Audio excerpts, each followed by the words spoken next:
2026 সালে আমি আপনাদেরকে এমন একটি দেশের কথা বলবো যে দেশে আপনি চাইলে ভিজিট ভিসাতে গিয়েও ওয়ার্ক ভিসায় কনভার্ট করে কাজ করতে পারবেন এবং সবকিছুই করতে পারবেন। আরো সবচেয়ে বড় যে সুবিধাটা হচ্ছে এখানে আসতে আপনার খরচটা বেসিক্যালি দেখা যাচ্ছে আপনার খুবই কম লাগবে ইউরোপের দেশের তুলনায়। এবং এখানে আপনি চাইলে আপনার মুসলমানের যে সংস্কৃতি সবকিছু মেনে আপনি কাজের পাশাপাশি ধর্মচর্চা এভরিথিং সবকিছু করতে পারবেন।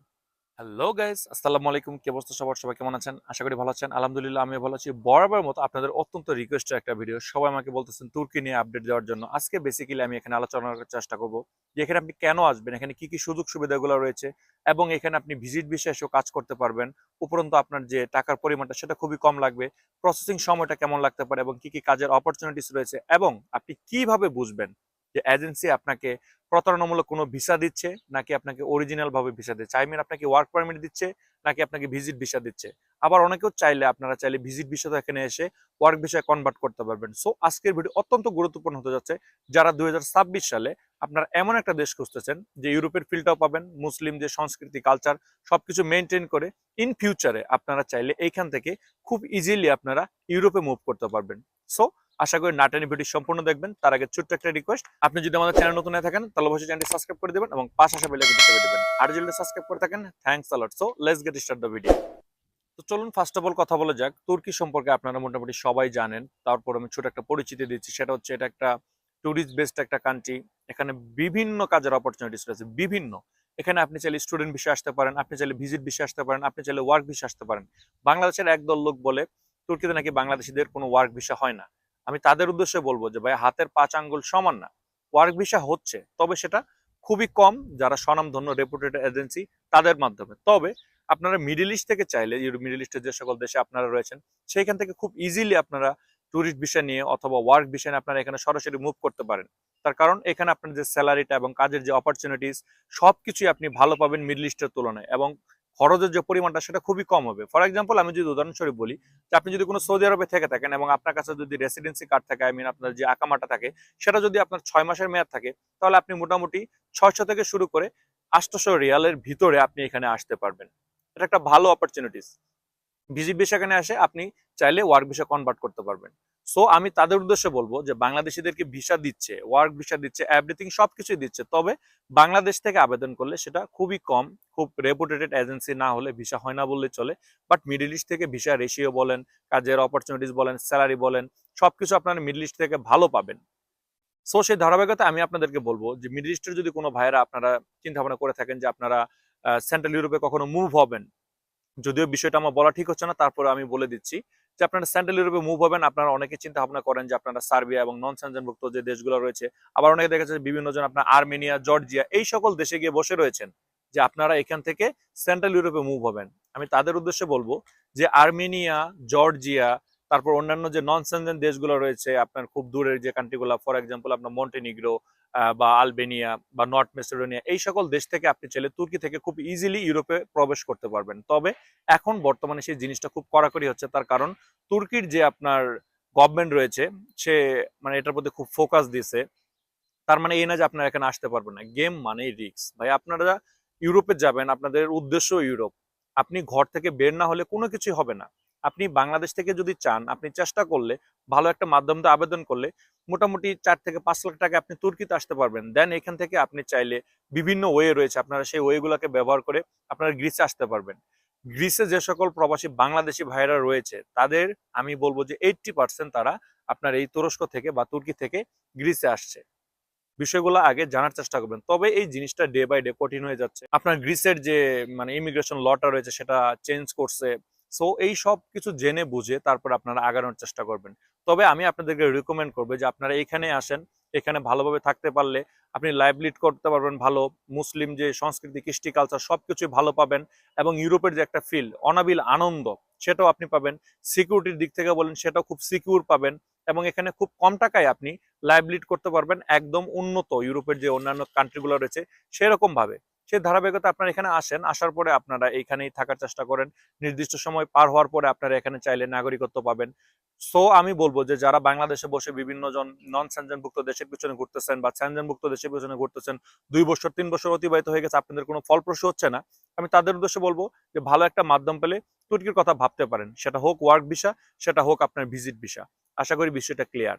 তো চলুন এবার কথা বলা যাক এখানে কি কি কাজের অপরচুনিটিস রয়েছে, আপনার সময়টা কেমন লাগতে পারে এবং কিভাবে আপনি বুঝবেন আপনার এজেন্সি আপনাকে প্রতারিত করবে কিনা, এই বিষয়ে কিছু কথা বলা যাক। বাট এই বিষয়ে আসার আগে ছোট্ট একটা অনুরোধ, ভিডিও যদি ভালো লেগে থাকে এবং ইনফরমেটিভ মনে হয় তাহলে অবশ্যই লাইক কমেন্ট শেয়ার করবেন। অ্যাটলিস্ট আমাকে সাপোর্ট করার জন্য আমার চ্যানেলটাকে সাবস্ক্রাইব করে রাখবেন। ফার্স্ট অফ অল আমি বলবো এখানে হিউজ পরিমাণ কাজের অপরচুনিটিস রয়েছে।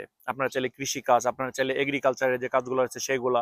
এটা যেহেতু ট্যুরিজম বেসড একটা কান্ট্রি, এখানে 12 মাস ট্যুরিজম এসে থাকে, ট্যুরিস্টরা এসে থাকে। সেই ধারাবাহিকতায় যারা আপনারা রয়েছে নন স্কিল ওয়ার্কার, আপনারা বিভিন্ন রেস্টুরেন্টে কাজ করতে পারবেন, আপনারা বিভিন্ন আপনার হোটেলে কাজ করতে পারবেন, সার্ভিং বয় হিসেবে কাজ করতে পারবেন, আপনারা চাইলে বিভিন্ন আপনার গ্রোসারি শপে কাজ করতে পারবেন, আপনারা চাইলে বিভিন্ন গার্মেন্টস ফ্যাক্টরি রয়েছে এখানে, গার্মেন্টস ফ্যাক্টরিতে কাজ করতে পারবেন। এক কথায় আমি বলবো ইন্ডাস্ট্রিয়াল বলেন, ট্যুরিজম বেসড বলেন, এগ্রিকালচার সাইড বলেন, এই সকল কাজের ভিতরে যে সকল সেক্টরগুলো রয়েছে সবগুলারই আপনার হিউজ পরিমাণ কাজের অপরচুনিটিস রয়েছে।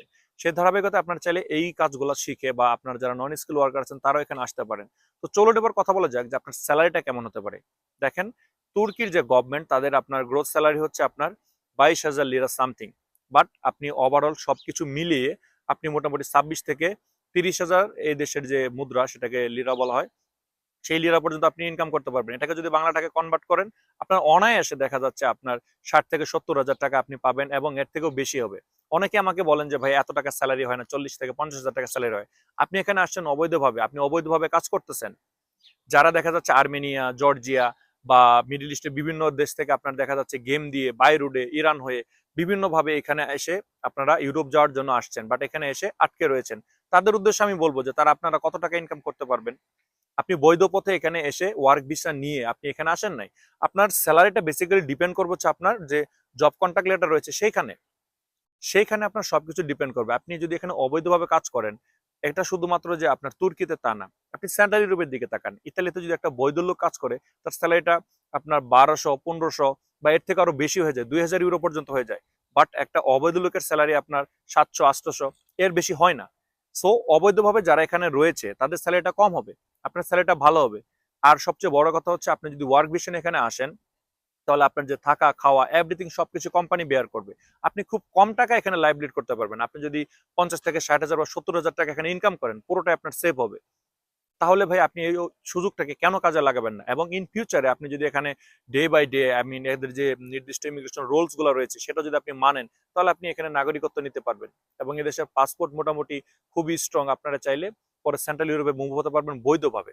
আর যদি না একান্ত আপনি এখান থেকে সেন্ট্রাল ইউরোপে মুভ হতে চান, আগে আপনি কোন দেশে যাবেন, আপনি কি করবেন সেই গোলগুলোকে ঠিক করবেন। ঠিক করার পর আপনি চাইলে এখান থেকে যেতে পারবেন, এটাও ইজিয়ার। সো সেই ধারাবাহিকতা আমি বলবো যে আপনার এই সুযোগটাকে কাজে লাগান। এখানকার যে ভিসা প্রসেসিং এর যে বিষয়টা সেটা আপনি বাংলাদেশ থেকে করতে পারবেন, আপনার এজেন্সি আপনাকে প্রতারিত করতে পারবে না। যদি কোনো এজেন্সি আপনাকে বাংলাদেশ থেকে মিডল ইস্টে কোনো একটা কান্ট্রিতে নেয়, দুবাই, কাতার, সৌদি আরব বা অন্যান্য দেশ, দেন তারপর ওইখান থেকে যদি আপনাকে তুর্কি নিয়ে আসে তাহলে আপনাকে ভিজিট ভিসা আনবে, তাহলে আপনি বুঝে নিতে পারেন যে আপনাকে ভিজিট ভিসা দিচ্ছে। এই ভিজিট ভিসার দামটা আপনার বেসিক্যালি দেখা যাচ্ছে 1 লাখ টাকা, 2 লাখ টাকা বা 3 লাখ টাকা, এর থেকে বেশি না। আর যদি বাংলাদেশে আপনি এম্বাসি ফেস করে ম্যান পাওয়ার করে সবকিছু করে কমপ্লিট করে যদি আপনি আসেন তাহলে আপনি ওয়ার্ক ভিসা নিয়ে আসতেছেন। বাংলাদেশে এরকম অনেক এজেন্সি রয়েছে জব কন্ট্রাক্ট, ওয়ার্ক পারমিট সবকিছু দিয়ে আপনাকে দেখা যাচ্ছে মিডল ইস্টে কোনো একটা দেশে পাঠিয়ে আপনাকে বলে আপনাকে ওয়ার্ক ভিসায় পাঠায়। সো প্রতারণার যে ধাপগুলো সেগুলো আপনারা বুঝতে পারবেন, জানতে পারবেন, বাংলাদেশে নিজে এম্বাসি ফেস করতে পারবেন, মিডল ইস্ট থেকে আসতে চাইলে আপনার মিডল ইস্টে এম্বাসি ফেস করতে পারবেন। সো আমি বলবো এত এত অপরচুনিটিস থাকার পরেও কেন আপনি তুর্কির দিকে আগাবেন না। মিডল ইস্টে অনেক সময় দেখা যাচ্ছে বিভিন্ন ধরনের আপনার 12 থেকে 14 ঘন্টা পর্যন্ত পরিশ্রম করতে হয় আপনাদেরকে, বাট সেই অনুপাতে আপনাদেরকে স্যালারি দেয় না। বাট এখানে আপনি সপ্তাহে আপনি 6 দিন কাজ করতে পারবেন, আপনি চাইলে এর থেকে বেশিও করতে পারবেন এবং আপনি এখানে 8 ঘন্টা ডিউটি করে আপনি মিডল ইস্টে থেকে ভালো টাকা ইনকাম করবেন। আর আপনার যে সময়সীমাটা বেসিক্যালি দেখা যাচ্ছে আপনার ভিসা প্রসেসিং এর যে ওভারঅল সময়টা, সেটা আপনার আমি স্টেপ বাই স্টেপ না বলে ওভারঅল সময়টা বলে দিলাম, 5 থেকে 6 মাস, এর বেশি লাগবে না। এরপরে আপনি বাংলাদেশ থেকে আবেদন করলে সরাসরি ফ্লাইট নিয়ে এখানে আসতে পারবেন। সো আমি আপনাদেরকে বলবো যে যারা ইউরোপের কথা চিন্তা ভাবনা করতেছেন, 2-3 বছর যাবত ঘোরাঘুরি করতেছেন, সার্বিয়া, নন সেনজেনভুক্ত দেশ বা আপনার সেন্ট্রাল ইউরোপের কোনো দেশ, কোনো কিছুতে কোনো কাজ হচ্ছে না, আমি তাদের উদ্দেশ্যে বলবো যে আপনারা চাইলে তুর্কির কথা চিন্তা করতে পারেন। আর্মেনিয়া, জর্জিয়া এই সকল দেশের থেকে ফার বেটার হবে তুর্কি আপনার জন্য। আর আপনি যদি এখানে আসেন, আমার মনে হয় না যে আপনার সেন্ট্রাল ইউরোপে মুভ হওয়ার মতো মানে কোনো ইচ্ছা আপনার হবে, যদি আপনি এখানে নিজেকে মানিয়ে নিতে পারেন। তার জন্য আপনার অবশ্যই এই দেশের ভাষা শিখতে হবে।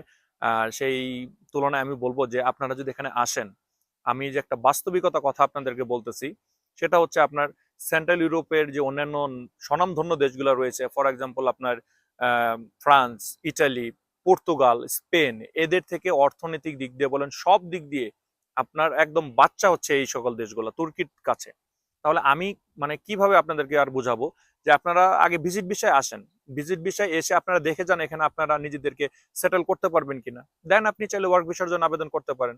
অথবা আপনি ভিজিট ভিসা এখানে এসে আপনি চাইলে ভালো কোনো একটা কোম্পানির সঙ্গে কথা বলে আপনি সেটাকে ওয়ার্ক ভিসায় কনভার্ট করে নিতে পারবেন। এখানে আপনি বৈধই থাকবেন, আপনি অবৈধ হবেন না। সো এরকম অপরচুনিটিস আপনাকে কোন দেশ দিবে? আর এখানে আপনি 5 বছর লিগেল ভাবে স্টে করতে পারলে তারপর আপনি নাগরিকত্ব পাবেন। অথবা আপনি এখানে যদি কোনো ফ্ল্যাট ক্রয় করেন, আপনার একটা অ্যাপয়েন্টমেন্ট, তারপরও আপনি নাগরিকত্ব পাবেন। সো হিউজ পরিমাণ অপরচুনিটিস আপনাদের তুর্কির জন্য রয়েছে। অনেকে অনেক ধরনের কথা বলেন, এদেশের লোক অন্য দেশে গিয়ে কাজ করে, স্যালারি এত হয় না, এক্সেট্রা এক্সেট্রা। যারা অবৈধ তাদের স্যালারি হবেও না। আর এদেশের লোক অন্য দেশে গিয়ে কাজ করে, তার কারণ কি? তার কারণ আমি আপনাদেরকে বলতেছি, সেটা হচ্ছে যে আপনি যে দেখেন যে আপনার স্পেন, পর্তুগাল বা স্লোভেনিয়া, সার্বিয়া এই সকল দেশের হিউজ পরিমাণ লোক গিয়ে গিয়ে ইউরোপের বড় বড় দেশে গিয়ে কাজ করতেছে। কেন কাজ করতেছে? তারা আরো উন্নত লাইফ লিড করতে চায়, তারা আরো ইনকাম করতে চায়।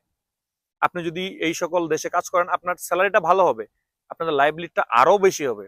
মুসলিম যে সংস্কৃতি, এই সংস্কৃতিটা এখানে মানা হয়। এদেশের মানুষ এগুলার থেকে নিজেকে যারা দূরে সরাতে চায়, তারা অন্য দেশে গিয়ে আপনার হিউজ পরিমাণ টাকা ইনকাম করে এবং ইউরোপিয়ান কালচারটাকে তারা মেনে নেয়। সো আমি আপনাদেরকে বলবো যে তুর্কিতে আপনি যদি আসেন, আমার মনে হয় না আপনার অন্য কোনো দেশে যাওয়ার কথা চিন্তা করতে হবে। তারপরেও আপনাদের অনেকজনের গোল থেকে বিভিন্ন মানুষের বিভিন্ন রকম। আপনি যদি গেম দিতে চান বা কোনো ভাবে আপনি এখান থেকে মুভ করতে চান, সেটাও আপনার পসিবল। যেটা আপনার আর্মেনিয়া বা জর্জিয়া এই সকল দেশ থেকে আপনার একদম দুঃসাধ্য ব্যাপার। বাট তুর্কি থেকে আপনার চোখ কান খোলা রাখলে ইনশাল্লাহ হয়ে যায়। তবে আপনার এখন বর্তমানে গ্রিসের যে অবস্থাটা, তাদের যে ইমিগ্রেশন ল, আমি একটু আগে বলছি যে তারা অবৈধ অভিবাসন প্রত্যাশীদেরকে মানে আপনার একদম ভাবে বৈধ করতে চাচ্ছে না, বিভিন্ন ধরনের জটিলতা রয়েছে, সেটা গ্রিসের কোনো একটা ভিডিওতে বলবো। সো ভিউয়ার্স, ওভারঅল আমি বলবো যে সিদ্ধান্ত নেওয়ার দায়িত্বটা আপনার। আমার কাছে মনে হয় যে আপনি যদি ইউরোপ আসতে চান, তাহলে আপনার মানে প্রথম যে যাত্রাটা সেটা তুর্কি থেকে শুরু হতে পারে, এটা আমার অপিনিয়ন। বাট আপনাদের কেমন কি ইচ্ছা সেটা অবশ্যই কমেন্টসে জানিয়ে দেবেন। সো ভিউয়ার্স, আজকে ভিডিও বড় করবো না, ইনশাল্লাহ পরবর্তী ভিডিওতে তুর্কি নিয়ে আরো কিছু গুরুত্বপূর্ণ কথা বলবো। সেই ভিডিওটি দেখানোর জন্য আজকে ভিডিও এখানে শেষ করতেছি। সবাই ভালো থাকবেন, আমার জন্য দোয়া করবেন, আপনার জন্য দোয়া রইল। আসসালামু আলাইকুম।